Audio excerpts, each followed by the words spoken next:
Assalamualaikum dan selamat pagi untuk murid-murid tuition YPM. Okey, so minggu ni adalah minggu kedua terakhir lah kita punya sesi tuition. Okey, so memandangkan trial SPM pun dah makin dekat, hari ni kita akan tengok soalan berbentuk SPM lah. Okey, cuma kita akan bahagi kepada dua. Minggu ini kita akan buat kertas 1 dan minggu depan kita akan buat kertas 2. Okey, untuk minggu ni kita tengok matematik kertas 1 perlis SPM 2022. So bermaksud ni sebenarnya adalah soalan percubaan tahun lepas negeri perlis.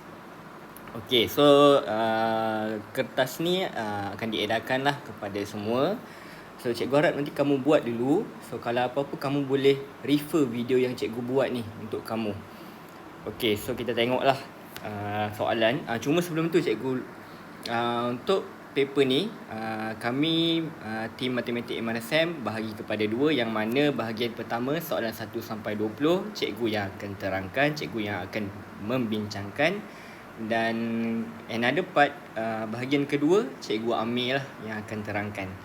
Okey, so kita pergi pada soalan ni. Okey, so ingat ya, dalam soalan peperiksaan dalam 3 page pertama tu semua adalah formula. Jadi kamu nampaklah banyak formula.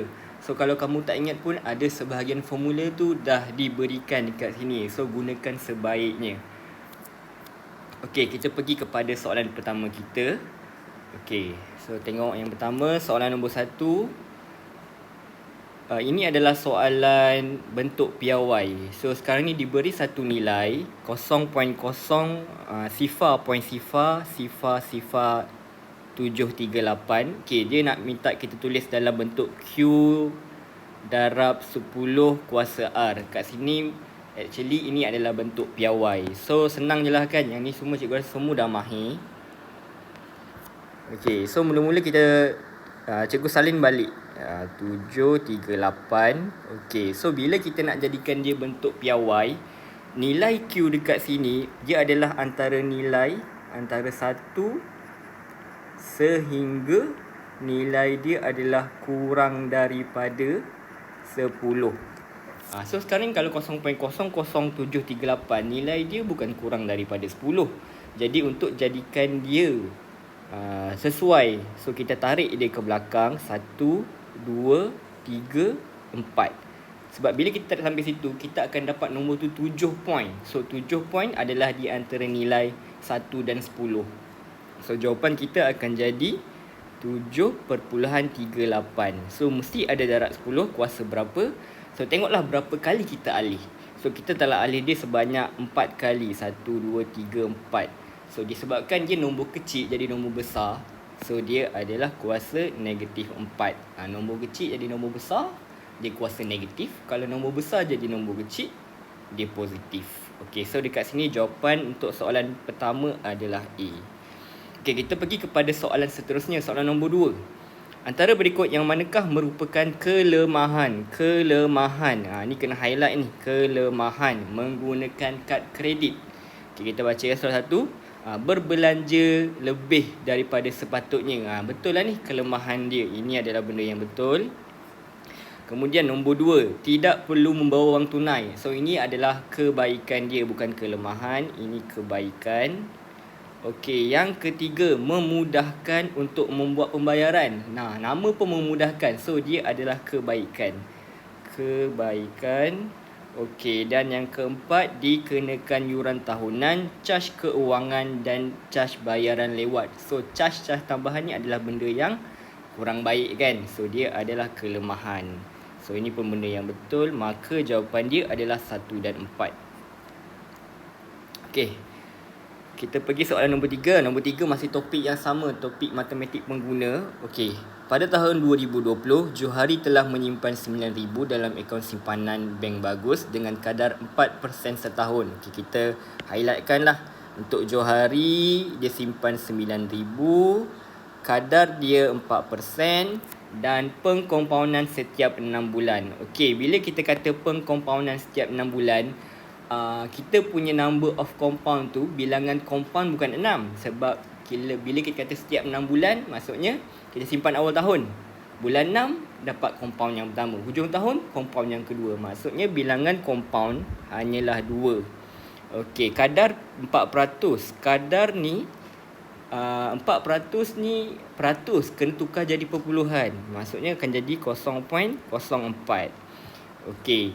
Kemudian manakala Siti pula, okey, ada kes kedua pula Siti. Siti ni pula dia simpan amount yang sama tapi dengan kadar faedah yang berbeza. So dekat sini dia punya kadar faedah adalah 0.03. Okey, hitung beza simpanan. So sekarang ni kita nak cari perbezaan simpanan dia setelah tahun ketiga. So kat sini ada dua lah terlibat, sama ada dia adalah interest mudah ataupun yang kedua dia adalah interest compound. Okay, so kat sini ada dua kes berbeza lah, yang mana satu ada menggunakan matured value, kalau bahasa Inggeris, bahasa Melayu nilai matang kan. Okay, ada dua formula. So MV is equal, formula ni ada kat depan, MV is equal P dalam kurungan 1 plus N over bukan N, sorry, R over N power NT. Okey, ni untuk Johari lah. So yang pertama ni Johari. Johari ni kes dia guna matured value. Kenapa? Sebab dia dapat compound setahun 2 kali. Kalau yang setahun sekali itu adalah yang mudah. So yang mudah ni kita tak perlu guna formula yang complicated macam ni. Dia guna yang senang je kan. Okey, untuk Johari 9,000 1 tambah dengan 0.04 dia punya faedah bahagi dengan N. So N dia adalah 2 kuasa dengan 3 sebab 3 tahun. So tekanlah kalkulator kan, apa jawapan dia. Okay, bila kamu tekan kalkulator, kamu akan dapat jawapan dia RM10135.46. Okay, ini untuk Johari. Kedua Siti. Siti ni dia simpan amount yang sama. Okay, dalam kes ni kita sebenarnya guna formula paling mudah lah, I equal PRT. Tapi dekat formula ni, IPRT ni hanya mengira faedah dia, belum masuk dia punya pelaburan awal. Maksudnya bila kita nak kira jumlah akhir dia, kita alter sikit lah, kita alter dia punya formula jadi matured value jugalah kan, sama dengan P tambah PRT. Okey, so 9,000 ditambah dengan 9,000 darab interest untuk Siti adalah 0.03 darab dengan 3 tahun. Nak kena faham ya, yang ini yang belah kanan ni cuma nak cari interest, yang ini pelaburan asal.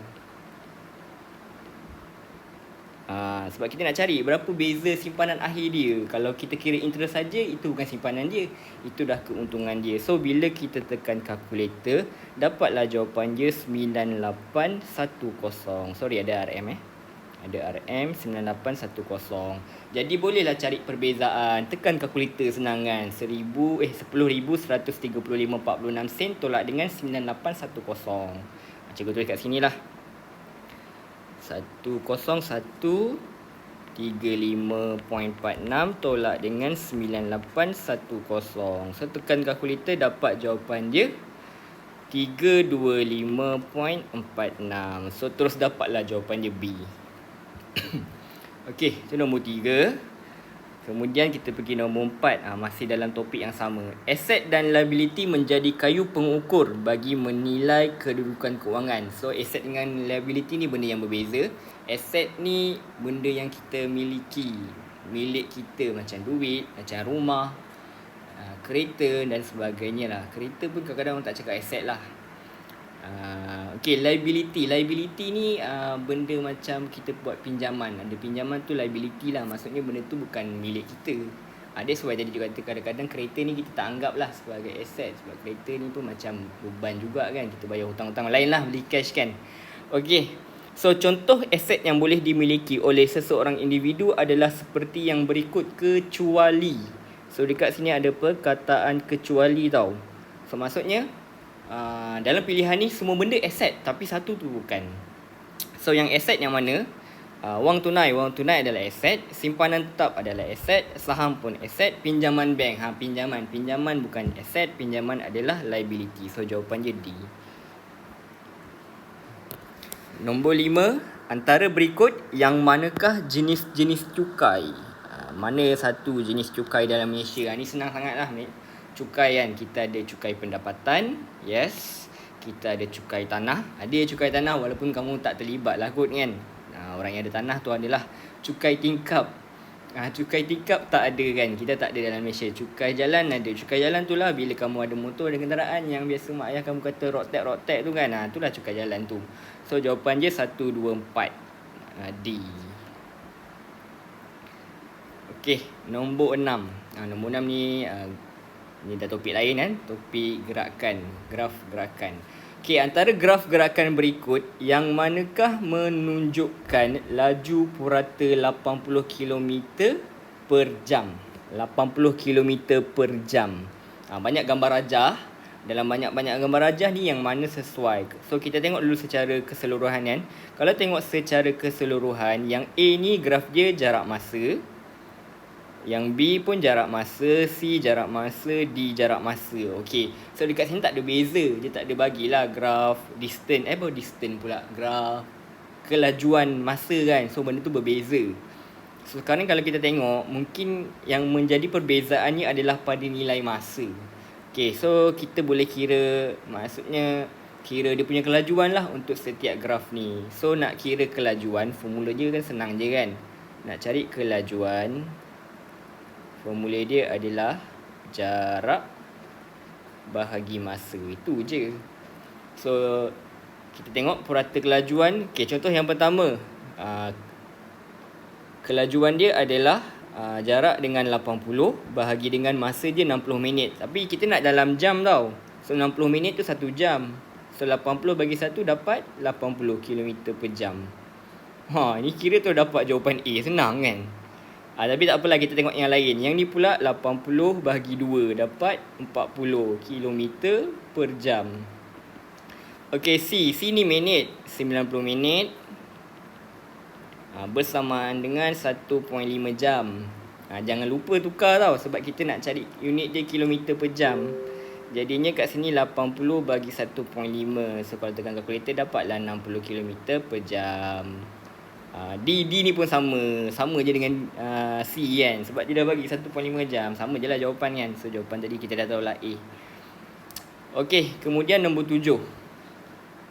Okay, rajah 1 menunjukkan graf jarak masa bagi seorang penunggang motosikal yang bergerak dari bandar O ke bandar R. Okay, bandar O bawah, bandar R ke atas. Okay, nyatakan tempoh masa dalam jam penunggang motosikal itu berhenti dalam perjalanan. So, kat mana je berhenti? Biasanya bila benda berhenti ni kita tahu dia benda yang flat, benda yang uniform, benda yang tengah tak bergerak kan. Okay, so dalam graf, bila adanya kenaikan pada graf, maksudnya berlaku perubahan jarak. Bila berlaku perubahan jarak, maksudnya kita bergerak lah kan. Tapi kalau flat ni tak ada. Dia maintain je dekat 4 km. Kamu tak bergerak kan, 4 km. So dekat sinilah waktu dia tak bergerak, antara P sampai Q. So tengoklah masa dia kan. Masa dia kat bawah ni 60.75. So tolakkan dia.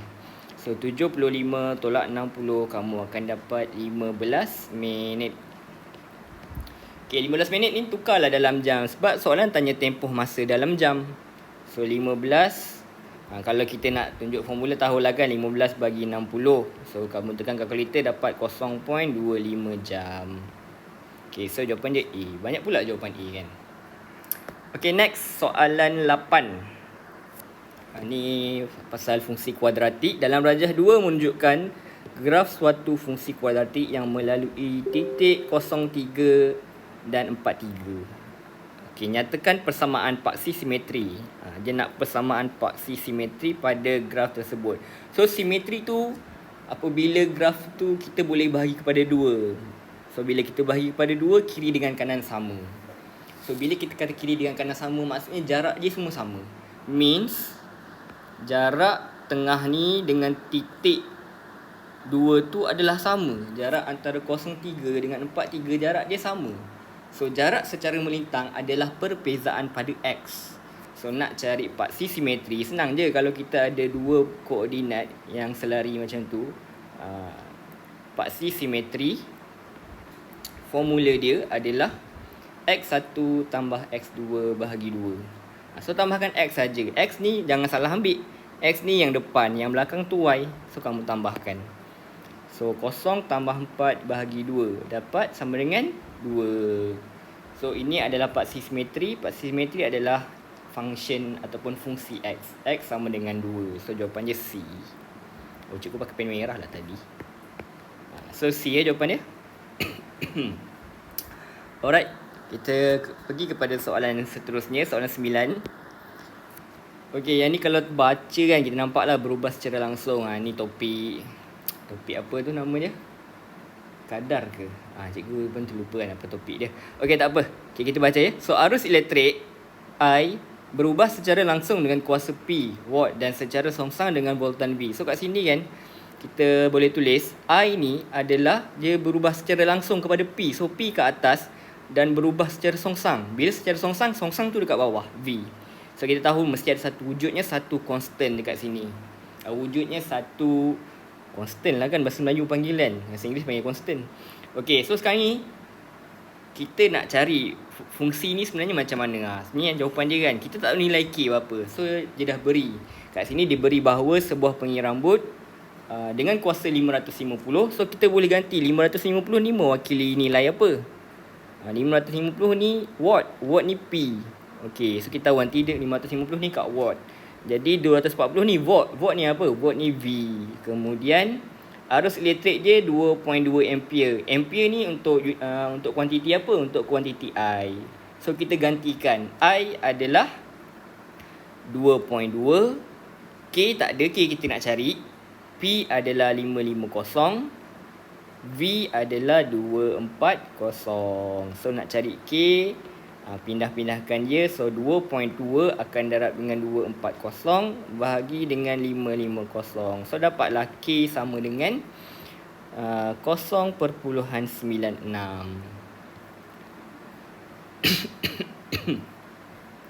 Kita tengok betul tak? Yang ni kamu tekan kalkulator lah.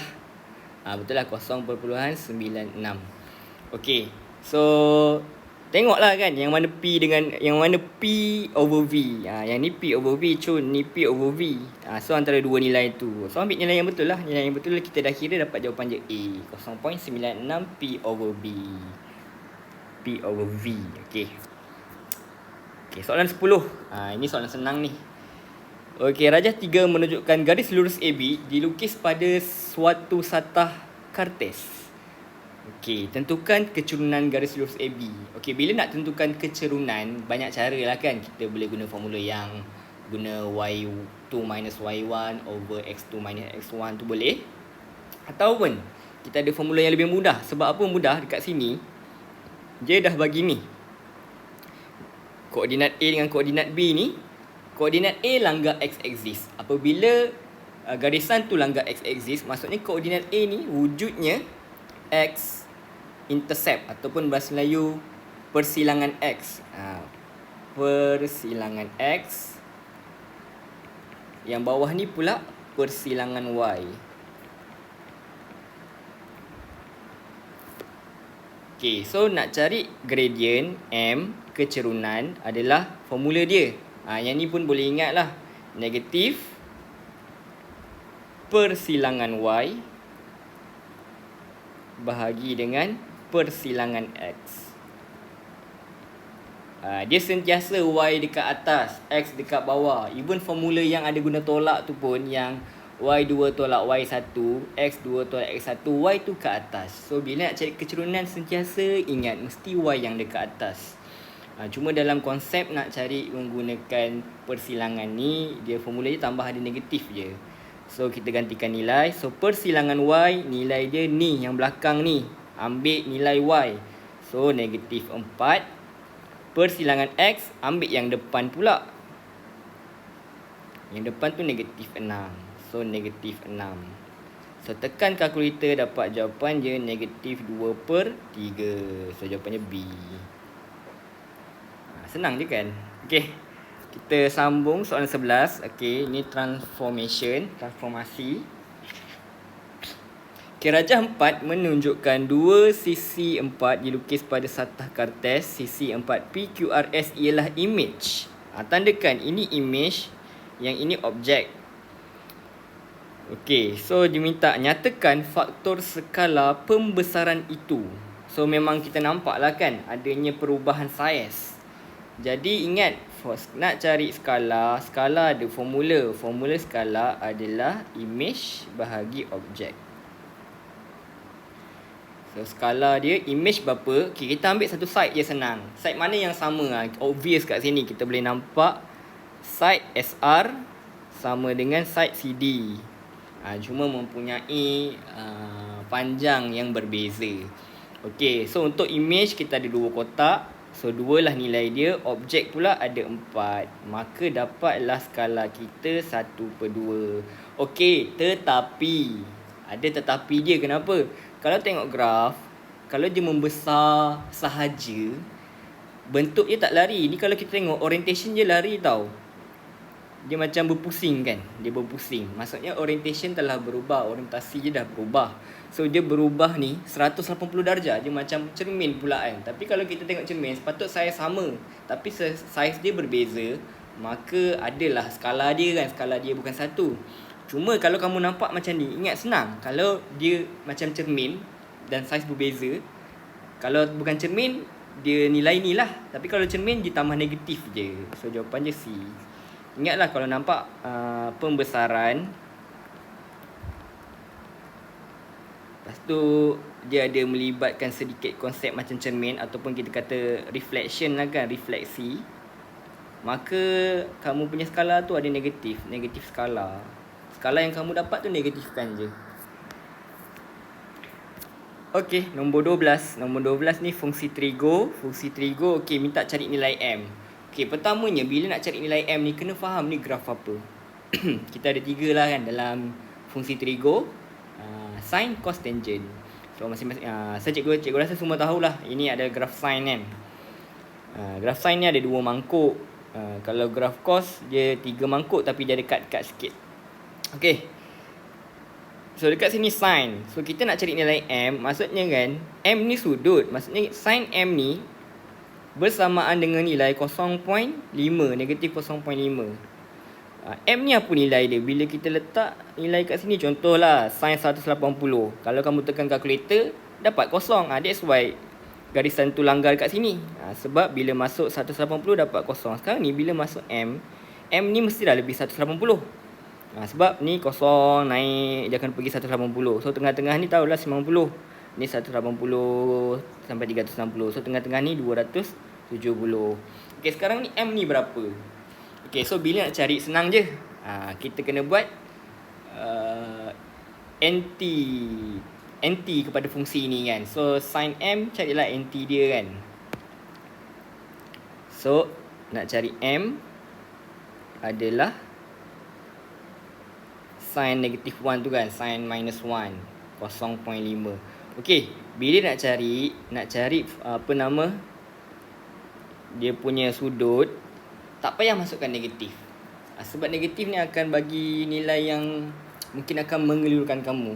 So apa-apa, jangan dulu cari negatif. So kamu tekanlah kalkulator kan, shift apa semua kan, then kamu akan dapat jawapannya 30 darjah. Kalau kamu masukkan negatif, ada beza tau. Kalau kamu buat M sin inverse 1, 0.5, kalkulator akan bagi jawapan negatif 30 darjah. So negatif 30 darjah ni tak logik. Jawapan dia negatif kan kat sini. Padahal negatif patut kat belakang. That's why cikgu kata tak payah masuk negatif. Dapatkan 30 darjah. So disebabkan nilai M ni lebih 180, sebenarnya M ni hanya tambah dengan 30 darjah yang kamu dapat kat sini. Maksudnya 180 tambah 30 darjah. So dapatlah jawapannya 210. So kalau M kat belakang 180, tolak berapa yang kamu dapat tu bila tekan inverse sign. Kalau dekat depan, tambahkan. Tengok mana nilai yang hampir. Kalau ikutkan sebenarnya topik ni ada relate dengan AdMath, tapi sebab bukan semua ambil AdMath kan, jadi cikgu tak boleh lah nak terangkan menggunakan konsep AdMath. Kita faham dengan konsep Math je. Okey. Soalan 13.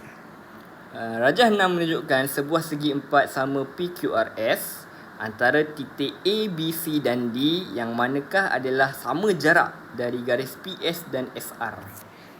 Okay, so banyak titik lah kan. Maksudnya kita nak tahu ni locus. Locus apa yang terbentuk yang mempunyai sama jarak dari garis PS dan SR. Tandakan dulu. So ini adalah garisan PS, bawah ni adalah garisan SR. Bila kamu nampak garisan ni, kamu akan jelas. So locus yang terhasil adalah garisan SQ. Sama jarak. Ni maksud sama jarak. Dia bermula kat sini, tak ada jarak daripada dua-dua. Kalau point kat sini, dia sama kan. Dia sama je jarak. Sama je jarak. Dia gerak ke depan lagi pun sama je jarak. Okay, so jawapan dia terang-terang lah. Tahu kan jawapan dia kan. So jawapan dia D.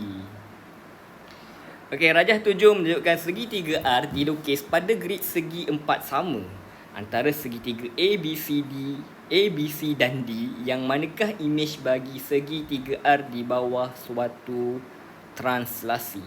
Translasi ni dia tak berubah orientation langsung. Dia sama je. Dia cuma ke kiri, ke kanan, ke atas, ke bawah. Okay, so kalau tengok R, yang ni jelas-jelas lah kan. ABD tu pelik dia punya arah kan. So jawapan dia adalah C. Okay, nombor 15. Ni teori network. Bahasa Melayu cikgu tak ingat lah. Teori network ke kan panggilan, cikgu pun tak pasti kan. Okey, rajah 8 menunjukkan sebuah graf yang mempunyai gelung dan berbilang tepi. Gelung tu kalau bahasa Inggeris kita panggil loops lah. And then berbilang tepi tu edge, multiple edge. Okey, antara berikut yang manakah ialah set tepi bagi graf itu. So kalau nak tahu set tepi ni, kita tengok pada salah satu kes lah. Yang pertama loop. Loop ni tadilah gelung. Gelung kita ada pasangan SS yang atas ni. Kemudian gelung yang kedua adalah RR. Patutnya ada koma tau tengah tu. SS dengan RR. Itu salah satu elemen je lah. Salah satu elemen dalam set tepi. Okay, kemudian kita tengok pula multiple edge.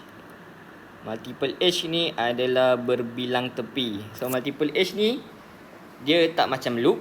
Dia yang ni kan. Maksudnya ada beberapa jalan yang menghubungkan dua titik yang sama. Okay, so bila macam ni, kita kena buat dua-dua jalan. Dua-dua jalan lalu ada dua huruf. Maksudnya kita ada RS dengan RS. Kamu nak nama SR pun boleh. Kita pun tak tahu arah dia yang mana kan. Dia tak tunjuk pun anak panah. Kamu nak bagi nama dia RS ke SR ke sama je. Tapi dia bukan satu. Dia ada dua jalan. So kena nyatakan dua-dua. Dan yang terakhir jalan yang biasa lah. Okay, kita dah settle juga tadi. Multiple edge. So jalan yang biasa. Tepi yang biasa kan. So tepi yang biasa kita ada ST dan juga RT. Okay, tengok mana yang ada kan. So SS. Kalau tengok ni. Ni ada SS. Ni salah lah, nampak sikit sangat.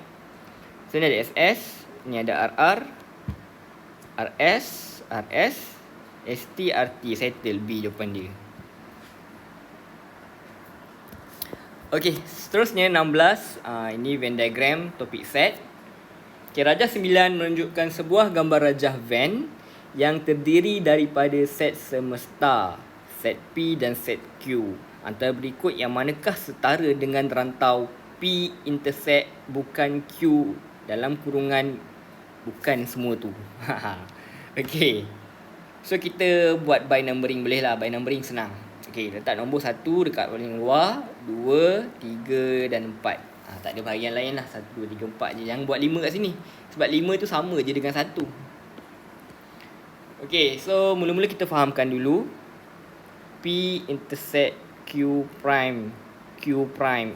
Prime lagi kat luar kan. Okay, so nak jawab ni kan, kita tulis dia punya elemen kat bawah je. Apa elemen P?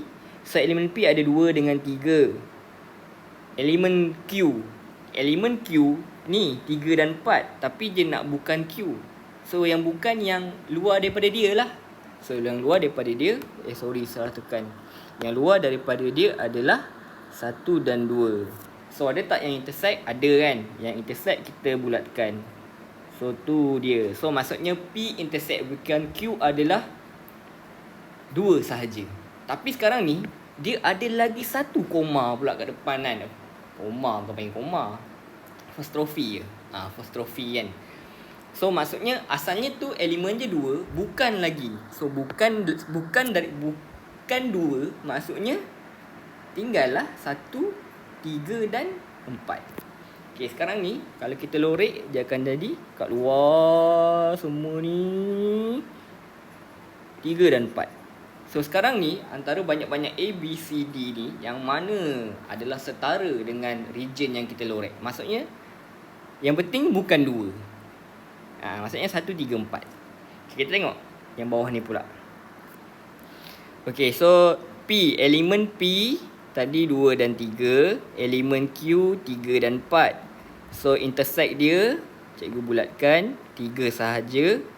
Tapi dia nak cari yang bukan intersect P dengan Q, maka jawapan dia bukan 3. So 1, 2 dan 4. So yang ni salah lah, sebab kita nak 1, 3, 4. Okey, bukan Q. Bukan Q, boleh list terus lah. Q adalah 3 dan 4. So 1 dan 2. So ni pun bukan. Okey, C pula. P. Apa elemen P? Elemen P tadi 2 dan 3. Bukan Q. 1 dan bukan Q, 1 dan 2 kan. So union. So bila union gabung je semua. So jawapan je 1, 2, 3. Yang ni pun bukan. So confirm lah jawapan je D. Tapi kita semak juga. Q adalah 3 dan 4. Bukan P. Ini P. Bukan dia. Cikgu padam lah, tak nampak pula kan. Ubah sikit. Stop. Okay, bukan P. So ini P. So bukan P adalah 1 dan 4. Bukan P adalah 1 dan 4. 1 dan 4. Jadinya kita gabung. Union gabung semua. So jawapan dia 1, 3, 4. Betul lah kan tadi. 1, 3, 4. Sama dengan atas ni. Okey, seterusnya soalan 17. Tentukan kesahan dan kemunasabahan bagi setiap hujah di bawah. Okay, kena faham ya, dua benda ni. Kalau kita cakap pasal kesahan, kita akan tengok secara keseluruhan. Boleh kata secara keseluruhan lah.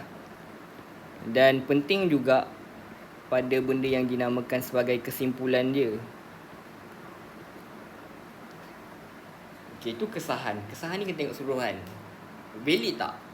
Sah tak benda tu? Okay. Tapi benda sah ni tak semestinya logik tau. Tu kamu kena faham. Bukan logik. Benda sah ni tak semestinya betul. Dia kena logik. Benda bercakap mengenai kesahan, dia nak logik. Okay, tapi benda yang kita cakap pasal kemunasabahan, Munasabah ni kita nak tengok benda tu secara detail. Kita akan tengok satu-satu. Kita akan tengok setiap pernyataan. Kat sini kita tengok benda tu betul ke tak kan? Kemunasabahan. Munasabah ni logik jugalah. Kita nak tengok benda tu logik ke kan? Tapi setiap satu tu penting. Okay, kita tengok macam contoh yang pertama kan. Premis 1. Jika alfa lebih daripada 90, maka alfa ialah sudut tirus. Okey, kalau kita tengok kan, kita faham, kita belajar matematik, lebih daripada 90 maksudnya macam 100 darjah ke 200 darjah ke, dia bukan sudut tirus. Sebab sudut tirus ni kurang. So dekat sini kita akan cakap benda ni not sound. Benda ni tidak munasabah. Benda ni adalah tidak munasabah.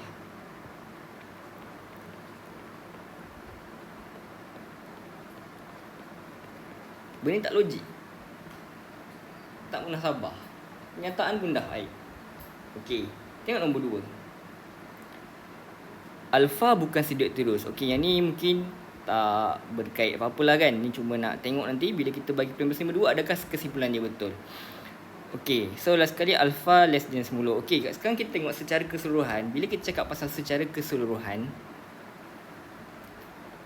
kita tengok pula. Okey, dia kata kalau alfa lebih 90 maka sudut tirus. Okey, kita anggaplah benda tu betul. Jika alfa lebih 90 maka dia bukan sudut tirus. A bukan sudut tirus. Kalau A bukan sudut tirus, maka A kena kurang 90 lah. Sebab berdasarkan ayat ni, A lebih 90. A lebih 90, A tirus. Tapi A bukan tirus, pernyataan kedua. Kalau A bukan tirus, kesimpulannya sepatutnya A kurang daripada 90. So benda ni logik. Secara penulisan ayat, benda tu logik.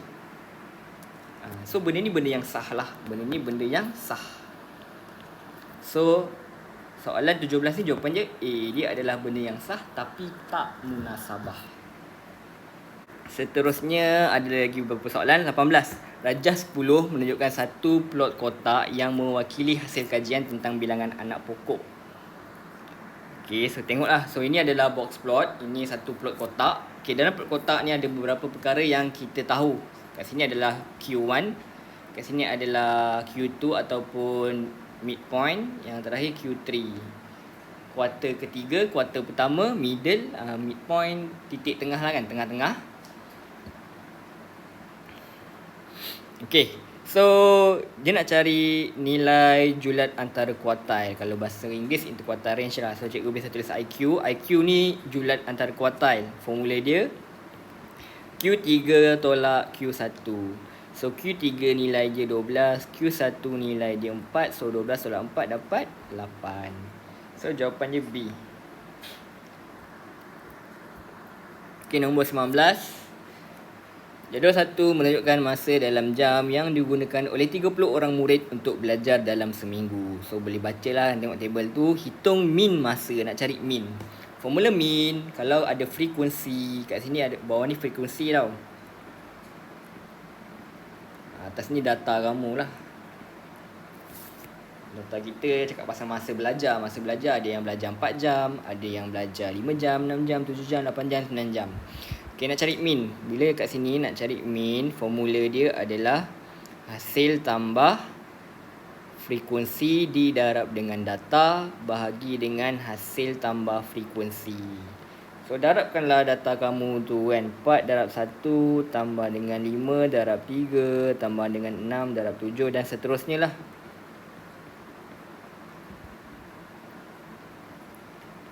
Enam dan 95. So bahagi dengan semua tu. 1 tambah 3 tambah 7, 8, 6 dan 5.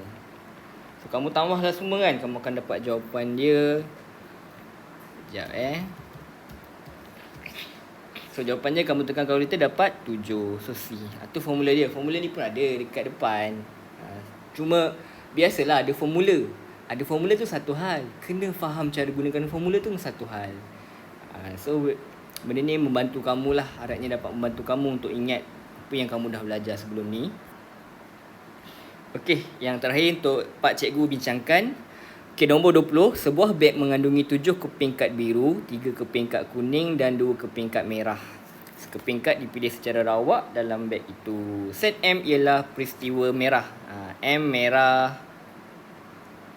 Kemudian K adalah kuning. Merah ada berapa? Merah ada 2. Kuning ada berapa? Kuning ada 3. Satu lagi biru. Dia tak tahu, dia tak bagi lah kes biru ni apa. Tak betul tulis dia biru 7. Antara set yang berikut, yang manakah mempunyai unsur paling banyak? Mana unsur paling banyak? So M ada berapa tadi? M ada 2. Kuning ada berapa? Kuning ada 3. Bukan M. Selain daripada M lah. Selain daripada M. 3, 7. So ada 10 elemen. Bukan kuning.